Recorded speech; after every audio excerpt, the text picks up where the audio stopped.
That's not my job. Hindi ko trabaho yan.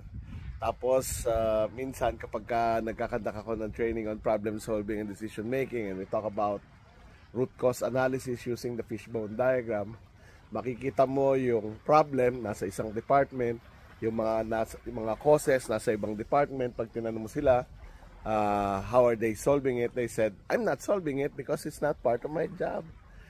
It's not within my control or my authority to change. And this highlights the first organizational learning disability. People tend to focus a lot on mastering their area of discipline, yung kanilang trabaho, because that's what's in their job description, without recognizing that an organizational system is composed of interdependent variables or factors.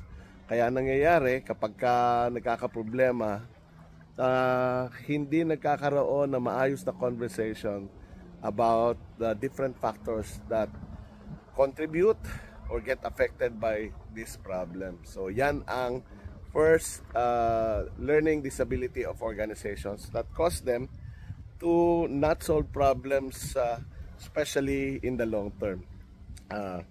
Abangan ninyo yung susunod na organizational learning disability.